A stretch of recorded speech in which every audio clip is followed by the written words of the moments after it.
Good day, people of the internet. My name is Irishog, and this is GW2 Basics Options. I'm going to be showing you what each option does and then my personal preference towards certain options. So, to start out, we're going to look at the map over here. I like having the map as big as possible and on the bottom corner. And one of the options you can do is zooming in and out. So my preference is zoom all the way in and then one click out. That gives you the best view of... you get the best view of resources in the area as well as terrain. The next option is the toggle rotation. So currently I'm the only thing moving on this map, keeping north at the top of the screen and east, yada yada yada. No, that's west. So if you press toggle rotation, as you turn around, the map will turn as well. I don't like having this feature on because it kind of makes me a little dizzy from needing to orientate myself. So the next feature is we're going to go into the option menus. Language, you can choose the text option, audio, and profanity filter. So I've got English, English, and then none. User interface, the in-game clock here on the map, can be off to local time or server time. So I have it on server time because many guilds are, well, it's just easy conversion when people just give you server time. Then we have content guide. I have it on default. There is off where it doesn't show up at all. There is disable personal story, so it just shows you things around the map or events. Hide events and personal story, so then it just tells you to go to new places then. But I keep it on default because all my characters still have to do story in one way or another. Then we have AoE looting, and that makes it so when you kill a bunch of creatures, you will actually take time and loot all of them at once. Let me see if I can actually get an example here. Now, let's see if I can get this to work. Okay, so then you loot everything in the area. It does take more time with the more creatures in the area, so that's one thing I don't like about it. I don't mind constantly pressing F when I do it. Another feature I have, which is auto loot. This makes it so you automatically pick up items. I'll show you what it looks like if you don't have auto loot on. So right now there's an enemy to loot. If I don't have auto loot on, and I press F, it comes up like this. And then it goes away if I get too far away. So what I like to do is just keep it on because then I can just run past enemies, pick up the loot, and not worry about it. Show enemy names. So if I show enemy names, I see all the enemies in the area. This I turned off because when you're running with a bunch of people, this can actually lag out your client because of the amount of names it has to process. Same with NPC names. And then same with player names as well. So I'm usually always on the Alt-Tab key or the Control key to actually keep them on the screen. Disable closing windows with escape. So this one I always keep on because I do like the quick access to just press escape and then it closes the previous window I have. Show the skill recharge. So an example would be these skills show you the little timer before they are usable. I like it because I don't have to worry about this in black box and it's like, oh, how long do I have till it actually comes up. Simple party UI. Oh god, I can't show it that well, but it just turns a full box. It turns, instead of a full box with your character with the character portrait and everything, into just a line with the profession and name. I like having the character box there. It also shows conditions. Show simple condition floaters. So right now you can see it every so often ticks. Simple conditions floater is seeing every single little tick, I guess. Actually, let's put poison on some of them and see how it works. Okay, you can see the condition tick. If I have it off, oh, I actually see what the condition is that I'm putting on them. This is the camera feature of rotation, vertical position. This is the settings I have where it is on center and then as low as it can be. Zoom sensitivity I have on high so I can easily scroll things in and out. Field of view, I have it right here because I don't like it that far away or that close. That close is not going to be helpful, usually. Invert the y-axis. This makes it so when you push up, it goes down, and then when you move your camera down, it goes up. It's like a pilot controls. Use camera shake. So when I do certain skills, if I have this on, when I use certain skills, it will shake the camera. I like it just because it's a little more immersive. Free camera. If I left click and move here, then press forward after clicking off, it will just move me in that direction. But if I have free camera on, move here, and press forward, and my key in my hand is off the left key, it will keep moving me in that direction. Enable first person camera. That allows me to actually go in first person. I like this to actually view people, and that's how that works. If it's disabled, you just go in this far. And then adjust camera to character height. So usually, with all characters, it moves the camera down so you mostly see the character. When you're playing in the Zura, the camera goes up so it looks more like this. I like that just because when I go into first person, I'm not going to be down here looking up at people. I like to actually be at head level. There's the restore to default key that restores all of this, actually all these features in the camera to a default. I'm not going to click it because I like my settings where they are. Combat and ground movement. So ground targeting. Most of these features I've already gone over in the combat and movement episode, but I'm still going to go over them here. So ground targeting, normal is I click a skill, click the skill on my number pad, then click it again to cast. Fast cast with indicator is okay, that's a good example. I hold the skill down, I can use this. The instant I let go of the skill, it casts. Instant is put your mouse somewhere, hit the skill, and it casts it.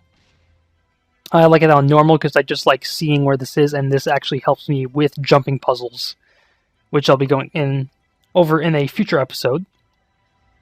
Double tap to evade. I have this on except during jumping puzzles because as you're running around, you can easily just tap to get out of the way.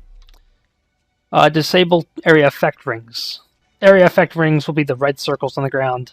I have this disabled because I want to know where the rings are, because some of those area effects can really screw you over if you don't know where they are. Double click to attack enemies. If I just do this, yeah, if I have it disabled, yep, I missed it. What did I do? Well, I'm double clicking this creature and trying to attack it. If this is disabled, it's not going to do anything. But if I have it enabled, I can just simply start attacking things and I don't have to worry about that. Right click to interact with things and attack things. It's just automatic. Hey. Okay, I wasn't in range, that's why. Yeah, I like right click because I can easily just instantly start attacking creatures without thinking. Stop auto targeting on target. You must start attacking a new target before auto attacking it activates. Okay. So this one I keep out on because if I am in the middle of attacking something and there's something I'm not supposed to be attacking, I would much prefer to have this on so it's like I can easily stop myself from attacking the creature. Auto target is when... Okay, so I'm pressing skill 1 and nothing's happening. I bring up the options and turn on auto target.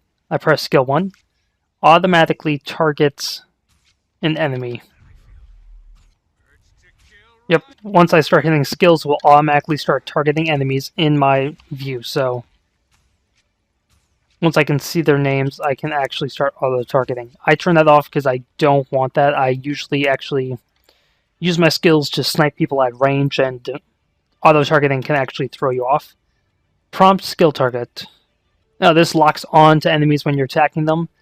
I keep this off because I like to go from enemy to enemy because usually my characters apply condition damage and I like to ping it on all of them, on the enemy, so then they start taking damage. Melee assist. This is one I keep off, but if you have it on... Okay, melee assist is supposed to work in the way that when it's on when you're targeting an enemy, you cannot run through them.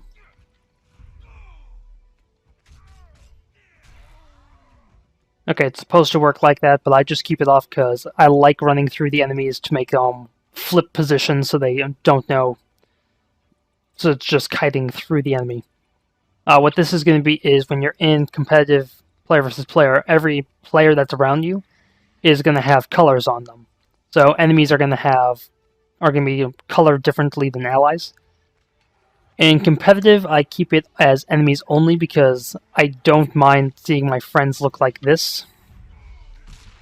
Because enemies, I would much rather know that's an enemy, and they're going to be in complete red or blue colors depending on what team I'm on, or green for World vs. World. Standard models. This makes everyone the same height and look, but I keep this disabled because I like seeing people as what their characters are. Streaming content, I keep this on idle. This is, as far as I know, this is for beta stuff, so it streams files as you're... Oh, this is for updates. When you're updating something, if you have this on max, you can get in game and you can access content, but you can only be in a certain area. So if I was streaming content, I could be here in Queensdale, have everything loaded up, but then I could not go into Kessex or Gendarn, and I could only do stuff in Queensdale, and then I'd have to load more stuff before I go into other areas. Okay, so that's that menu done. Graphics. Graphics is a little bit circumstantial to how your computer runs. So I'm actually just going to say I have it on windowed full screen to utilize my dual monitors.